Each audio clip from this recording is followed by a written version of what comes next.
So there have been developments in the recent period which were very exciting regarding putting the moon back into the forefront of space exploration. But there's a need, to really emphasize how the steps in between human beings, just landing there and then, setting up a research facility for the development and study of helium-3 and of mining the moon for helium-3 and of fusion. Right? We need to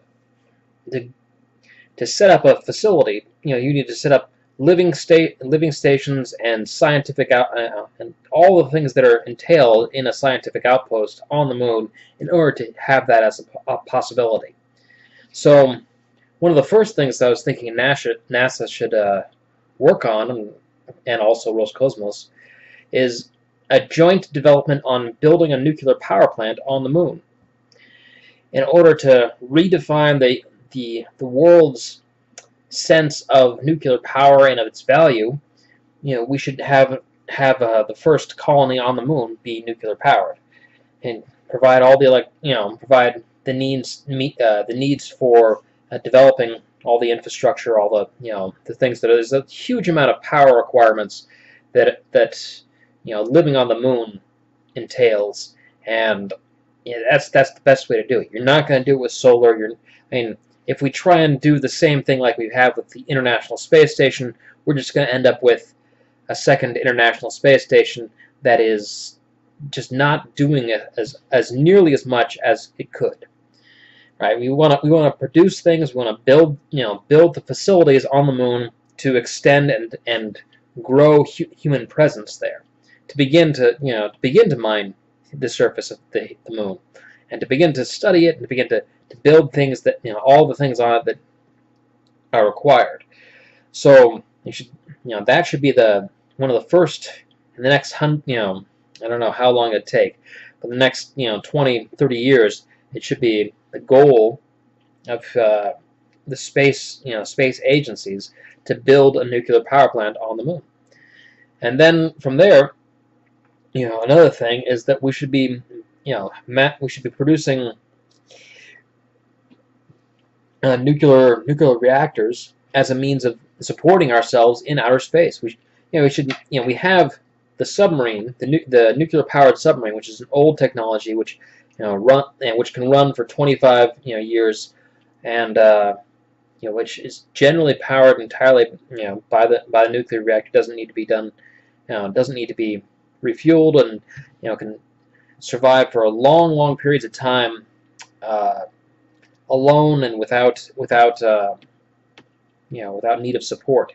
And so something like that, a space nuclear sub, would be useful in just getting things going, producing. If you produce a lot of those reactors and you can put stuff out into space that it can ferry people back and forth in between the Earth and Moon, and can begin to explore the near Earth area and potentially go further.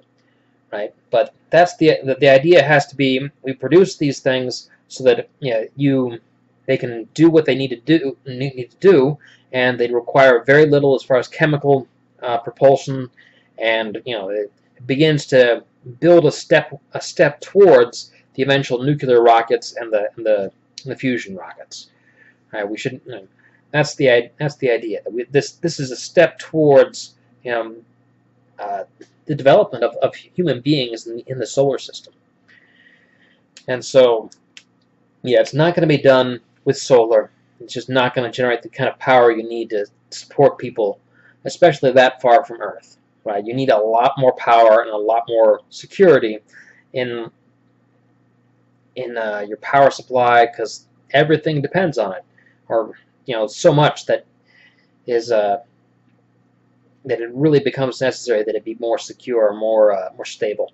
So that's the thoughts that have come to my mind in the recent period. I don't know how the funding would go or how long it would take. We obviously it'd be interesting to see initial designs. They have the floating nuclear power plants that take 80 that have 80 people running them from Russia. how much would it take to modify a design like that to land up, to be on the moon, to be built and be functioning on the moon, and how for nuclear subs, how much effort would it take to modify those designs to be able to function in space, to as sort of a as the cargo, as the transport from the Earth to the moon and near area. So that's just something I was thinking about, and something I wanted to talk about, because it's important, because we need more space exploration. We can't be the more we're stuck here on Earth, the more.